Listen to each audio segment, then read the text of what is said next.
తెలంగాణ మాజీ సీఎం అయినటువంటి కేసీఆర్ గారు కూడా జైలుకి వెళ్తారని అంటున్నారు. దాని ప్రకారంగా మీరేమంటారు? కేసీఆర్ గారిదంటే ఫస్ట్ టైం ఎలిగేషన్స్ పెట్టొచ్చు ఎవరైనా, ఇది అది అని. ఎలిగేషన్స్ పెట్టడం వల్ల ఫస్ట్ టైం ఎవరినైనా జైలుకి పంపిస్తారు. ఆ తర్వాత జైలుకి వెళ్ళిన తర్వాత ఏమవుతుంది, ఆయన ఇప్పుడు కవిత గారు కూడా వచ్చేస్తారు.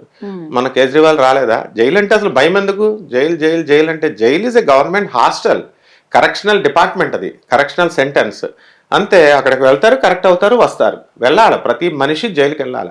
ఇప్పుడు ఎలక్ట్రిసిటీ ఆఫీస్కి వెళ్ళట్లేదా? తర్వాత వాటర్ బిల్ ఆఫీస్కి వెళ్ళట్లేదా బిల్లులు కట్టడానికి? పోలీస్ స్టేషన్ అంటే భయపడతారు. పోలీసు వాళ్ళు ఏమైనా రాక్షసులా?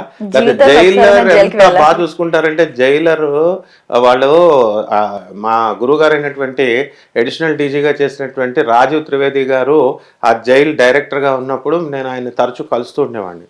ఆ లోపల ఉన్నటువంటి వాళ్ళు ఉన్నారు, జైల్లో ఉన్నటువంటి వాళ్ళంతా చక్కగా పని చేసుకుంటారు. ఇలా పని పాట లేకుండా మామూలు జనాల్లాగా వాళ్ళు ఏం తిట్టరు.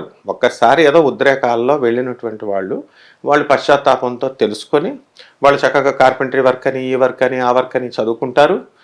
డాక్టర్ అంబేద్కర్ యూనివర్సిటీ ఇగ్నోల్లో కోర్సులు చేసుకుంటారు.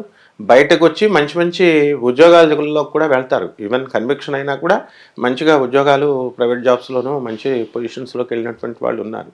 సో అదేదో జైలు లాగా ఏదో పెద్ద పెద్ద న్యూస్ లాగా ఈ జనాలు వాళ్ళ డిస్కషన్స్, న్యూస్ ఛానల్స్ డిస్కషన్స్ లేవు, వాళ్ళ డిస్కషన్లు ప్రజలు ఇవన్నీ వర్కౌట్ అవ్వవు. చంద్రశేఖరరావు గారు, కేసీఆర్ గారు వెళ్తారు, బట్ ఇట్స్ నాట్ దాట్.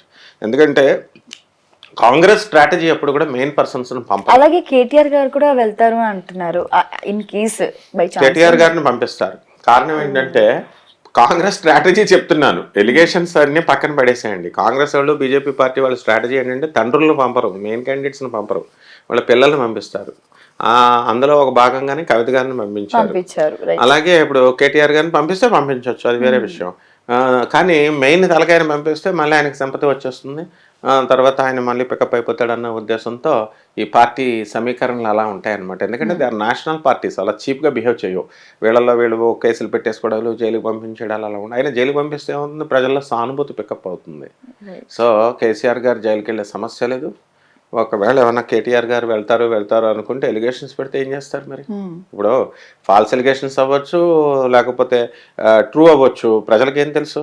అవన్నీ రికార్డ్ వర్క్ ఉంటుంది కదా. ఇప్పుడు రేవంత్ రెడ్డి గారు ఉన్నారు, పైన సోనియా గాంధీ ఉంది, తర్వాత మోడీ గారు ఉన్నారు, ఆనరబుల్ జస్టిస్లు ఉన్నారు, కోర్టు ఉంది, కేసులు ఫైల్ చేస్తారు. కేసు ఫైల్ చేసిన వాళ్ళు దాన్ని బట్టి అక్కడ ఉన్న సిచ్యుయేషన్స్ని బట్టి ప్రైమా ఫ్యాసీ ఎస్టాబ్లిష్ అవ్వాలా. ఎస్టాబ్లిష్ అవ్వకుండానే జైలుకి పంపించారు చంద్రబాబు నాయుడు గారిని. ఇలా anything can be done in judiciary. And law is like an ass, and if you go before the ass it bites you, if you go back of the ass it kicks you. అంటే చట్టం అనేటటువంటి దాన్ని ఒక advocate general గారు ఏం చెప్తారంటే, అది ఒక గాడిద లాంటిది, దాని ముందుకెళ్తే కరిసేస్తుంది, గాడిద వెనకాల నుంచి అంటే కిక్ చేస్తుంది. కాబట్టి చట్టాన్ని గౌరవించండి. కృష్ణుడు వసుదేవుడు వెళ్ళి గాడిద కాలు పట్టుకోలేదా? సో మరి లాని ఛాలెంజ్ చేయమని అందుకెళ్ళారు. You should be law abiding citizens. మీ వాళ్ళ మాస్టర్లు చెప్పలేదా క్రైములు ఇవి చేయమని చెప్పారా? కాబట్టి జైలుకి వెళ్తే వెళ్ళాలా, తప్పులు చేస్తే వెళ్ళాలా, దట్స్ ఆల్. అందువలన జ్యుడిషియరీ ఏం చేస్తుంది, దాని ప్రకారం లా ఆఫ్ కోర్స్ దాని ప్రకారం వచ్చేస్తుంది. గురుగారు, మరి కవిత జాతక ప్రకారం ఎన్ని రోజులు జైల్లో ఉండవచ్చు అంటారు? ఎవరైనా సరే 3 నెలల కంటే ఎక్కువ ఉండకూడదమ్మా. 6 నెలలు 8 నెలలు చేసేస్తున్నారు. ఒక మర్డర్ కేసు ఉన్నవాడే ఒక 3 monthsలో బయటకు వచ్చేస్తున్నాడు. సో ఈ యొక్క కవిత గారి కేసులో ఎలా ఉంటుందంటే, మ్యాక్సిమం ఉన్న తర్వాత సిబిఐ అవనివ్వండి, సుప్రీంకోర్టు అవనివ్వండి, హైకోర్ట్స్ అవనివ్వండి, స్ట్రిక్ట్గా కనుక చూసినట్లయితే జ్యుడిషియరీలో ఎందుకు ఇన్ని నెలలు ఉన్నారు అని అడుగుతారు. ఎందుకు ఇన్ని నెలలు ఉంచారని. కనిమౌళి గారిని బయటకు తీసుకురాలేదా? మ్యాక్సిమం 6 నెలలు ఎవరికైనా సరే, మహా అయితే 8 నెలలు, అంతకు మించి ఏమి ఉండదు. జగన్ వెళ్ళాడంటే ఇట్స్ అన్ ఎక్సెప్షనల్ కేస్. అదేంటంటే సెంట్రల్ గవర్నమెంట్ వాళ్ళు తలుచుకొని గవర్నమెంట్ కక్ష కట్టేసి జడ్జెస్కి చెప్పేసి వాళ్ళు ఇలా ఉంచేసి ఏదేదో అంటారు, చేసేస్తారని. ఏం లేదు, మిథున్ రాశి కాబట్టి కవిత గారిది మహా అయితే ఇంకొక 2 నెలలు ఉంటుంది, బ్రహ్మాండంగా బయటికి వస్తుంది అనమాట. రైట్. సో ఎన్టీఆర్ గారు జీవిత ప్రకారంగా లేకపోతే జాతక ప్రకారంగా ఎలా ఉంటుందండి? అంటే ఫ్యాన్స్ కోరిక మేరకు ఏమైనా రాజకీయాల్లోకి వచ్చే అవకాశాలు ఏమైనా ఉన్నాయా? రాజకీయాల్లోకి వెళ్తే ముందు ఈయన సినిమా కెరీరే ముగిసిపోతుంది. ఎప్పుడు కూడా సినిమా కెరీర్ స్వింగ్లో ఉన్నప్పుడు సినిమా కెరీర్ మీదే చూసుకోవాలి. నందమూరి తారక రామారావు గారు డాక్టర్ సీనియర్ ఎన్టీఆర్ చేశాడంటే ఒక వయసు వచ్చిన తర్వాత ఆ ఏజ్లో వెళ్ళాడు పాలిటిక్స్లో. ఇప్పుడు ఎట్టి పరిస్థితుల్లో ఫ్యాన్స్కే ఉంది, వెళ్ళండి వెళ్ళండి అని రెచ్చగొడతారు. ఇప్పుడు మంచి చంద్రబాబు నాయుడు గారు వేవ్ నడుస్తుంది, పవన్ కళ్యాణ్ గారు వేవ్ నడుస్తుంది. ఇప్పుడు ఎస్. ఇంకా 5 ఏళ్ల దాకా లేరు. ఇప్పుడు వస్తే అటర్ ఫ్లాప్ అయిపోతాడు ఆయన. కాబట్టి ఇంకా జగన్ గారు ఉన్నారు అక్కడ పోటీలో. ప్రజలంతా ఇదే ప్రజలు మేము వేయమని కక్ష కట్టేసి మేము వేయమని చెప్పేసినా ఇదే ప్రజలు వేస్తారు. మేము ఇలాంటి ప్రజలను చాలా మందిని చూసాం. ఇంకా ఇది ఆంధ్ర తెలంగాణ ప్రజలే. ఆంధ్ర పల్స్, మేము ఆంధ్రాలం కాదా, మేము తెలంగాణలం కాదా మాకు తెలుసు. కాబట్టి I have seen the national public pulse. వీళ్ళు ఏంటంటే ద పీపుల్ ఆర్ ఆల్వేస్ ఆపర్చునిటిస్ట్. వాళ్ళు ఏంటంటే అవకాశవాదులు ప్రజలు అంతే. అంతే. ఒక వర్గం వాడు. మరి ఇప్పుడు చంద్రబాబు నాయుడు హవా నడుస్తుంటే, పవన్ కళ్యాణ్ హవా నడుస్తుంటే జగన్ గారికి మరి అన్ని ఓట్లు ఎందుకు పడాలా? కొన్నైనా పడ్డాయి కదా, ఆయన బ్యాంక్ పడింది కదా. అట్లా చెప్తారు అంతే. వీళ్ళకి ఆ డబ్బులు రాని వాళ్ళు, లేకపోతే తెలుగుదేశం పార్టీ నుంచి డబ్బులు రాని వాళ్ళు, ఇటీవల లబ్ధి పొందని వాళ్ళు అలా చెప్తారు ప్రజలు. అందువలన ఇది రైట్ టైం కాదని ఆయనకి తెలుసు. అందుకే ఆయన నోరు మెదపట్లేదు. ఆయన ఎప్పుడొస్తాడు? ఈ హవాలు ఇవన్నీ అయిపోయిన తర్వాత, ఆయన ఇంకొక 10-15 సంవత్సరాలు వెళ్ళిపోయిన తర్వాత, ఆయన కూడా వయసు ఒక స్థాయి వచ్చిన తర్వాత, అప్పుడు ఈ పార్టీస్ అన్నీ నల్లిఫై అయిపోతాయి. ఇవన్నీ కూడా వీటి మీద క్రేజ్ తగ్గిపోద్ది, ప్రజలు కూడా మారిపోతారు. సో అప్పుడు ఈ ఫ్యాన్స్ వాళ్ళు ఆయన్ని రమ్మని ఆహ్వానిస్తారు. అప్పుడు ఆయన కొత్తగా పార్టీ పెట్టుకొని ఆయన ఇదే తెలుగుదేశాన్ని ఆయన కొత్త నో ఇందులోకి రాడు. ఆయన కొత్త తెలుగుదేశం పార్టీ లాగా అన్నా డిఎంకే ఎలా పెట్టారు, డిఎంకే అన్నా డిఎంకే అలా సపరేట్గా వచ్చి క్లారిటీకి వస్తాడు ఆయన. అందులో డౌటే లేదు. రైట్. సో టీఆర్ఎస్ లైక్ ఇప్పుడు బీఆర్ఎస్ ఓడిపోవడానికి గల కారణం పేరు మార్పిడి వల్లనే. దాని గురించి మీరేమంటారు? 100% పేరు మార్పుడు వల్లే. అది కేసీఆర్ గారికి కూడా తెలుసు. కాకపోతే ఏంటంటే నేషనల్గా చెయ్యాలి అన్న ఉద్దేశంతో, నేషనలైజ్ చేయాలి అన్న ఉద్దేశంతో పార్టీ పేరు మారుస్తారు. వాళ్ళంతా ఆలోచిస్తారు. కేవలం జ్యోతిషం పండితుల్ని చెప్పేసిన దాన్ని బట్టి కాదు. ఇప్పుడు ఆ బా అనే అక్షరానికంటే కూడా టా అనే అక్షరం ఎప్పుడు కూడా పవర్ఫుల్గా పలుకుతుంది. దాని యొక్క తీవ్రత ఎక్కువ ఉంటుంది. ఇప్పుడు కేసీఆర్ గారికి కూడా ఆ పార్టీలో బలం లేదని తెలుసు, ఏది బా అనే అక్షరంలో. అందువలన ఆయన మళ్ళీ వెనక్కి పెట్టలేడు కదా. అప్పుడు బాగాలేదని చెప్పేసి బీఆర్ఎస్ మార్చేసి టీఆర్ఎస్లోకి వచ్చేస్తే బాగుండు అని అందరూ అడుగుతారు, అందరూ సలహాలు ఇస్తూ ఉంటారు. It's not practicable. So practicable thing చూడాలి. But it's a loss. Is a loss. ఆ లాస్ అయిపోయింది ఇంకా. అండ్ నెక్స్ట్ వీళ్ళు స్ట్రాటజీ పికప్ చేసుకుంటూ వెళ్తారు. Definitely every one should work hard, every one should fight, and every one should fight for power.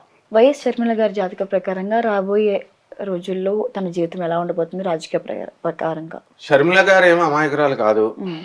ఆమె సొంత party తెలంగాణలో పెట్టడము, మళ్ళీ విలీనం చేయడము, అలాగే మళ్ళీ కాంగ్రెస్లోకి వెళ్ళడము, ఇవన్నీ కూడా ఒక స్ట్రాటజికల్గా వెళ్తుంది ఆమె. అలాగే పార్టీని మనము వీళ్ళని విమర్శించడము, వైఎస్ఆర్ పార్టీని అట్లా ఇవన్నీ ఏదో చెప్పుకుంటారు ప్రజలు, ఏంటంటే విమర్శిస్తున్నారు అది ఇదని.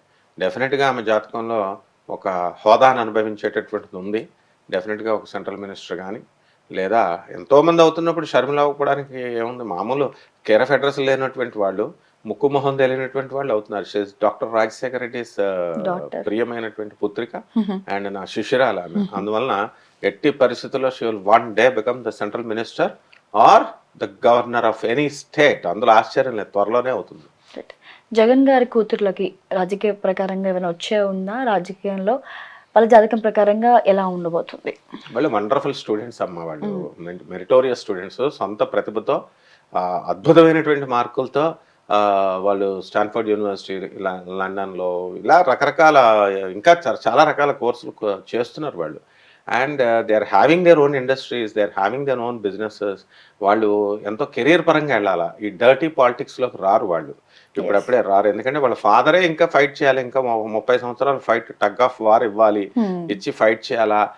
చిన్న చిన్న పిల్లలు, వాళ్ళు పసి పిల్లలు. But they are very meritorious and they can take any meticulous task.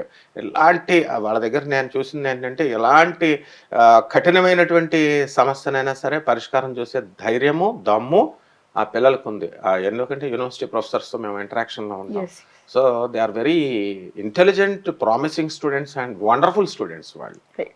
YS Bharathi గారు రాజకీయాలు అడుగు పెడితే రాణిస్తుందా? ఎలా ఉండబోతుంది? ఫలితాలు ఏమైనా ఉంటాయా? వైఎస్ భారతి గారికి అవసరం ఏముంది? She's a very dynamic lady and very educated lady. ధైర్యానికి మరో పేరు ఆమె. కాబట్టి ఆమె రాజకీయాలకు రావాల్సినటువంటి పరిస్థితులు వస్తే వస్తారు, అవసరం లేదు. ఎందుకంటే ఇక్కడ పాలిటిక్స్ ఇంకా మామూలు నార్మలైజ్డ్ సిచ్యుయేషన్లో ఉన్నాయి, ఇంకా విజృంభించలేదు ఇవన్నీ కూడా. ఇవంతా చప్పగా అయిపోయినాయి. అప్పుడు ఆంధ్ర కోసం, ఆంధ్ర పాలిటిక్స్ కోసం ఓ ఓ విదేశాల నుంచి వచ్చేసారు, హైదరాబాద్ నుంచి వచ్చేసారు, బాంబే నుంచి వచ్చేసారు. డెవలప్మెంట్ మీటింగ్లు, వీడియో కాన్ఫరెన్స్లు జరుగుతూ ఉంటాయి అంతే. అవన్నీ ప్రాక్టికల్గా ఇంకా పెట్టాలిగా. ఓన్లీ ఇప్పుడు గవర్నమెంట్ ఫార్మ్ అయిన తర్వాత ఏం చేస్తారు, చిన్న చిన్న పనులు చేస్తారు ఎవరైనా. Yes. కమాన్ పోలవరం ప్రాజెక్ట్ కట్టమనండి, కమాన్ ఈ స్టేటస్ తెప్పించి, ప్రత్యేక స్టేటస్ తెప్పించి చేయమనండి. పెద్ద పెద్ద ప్రాజెక్ట్స్ చేయలేరు. కారణం ఏంటంటే వాళ్ళు చేయకూడదని కాదు, ఫండ్స్ ఉండాలా.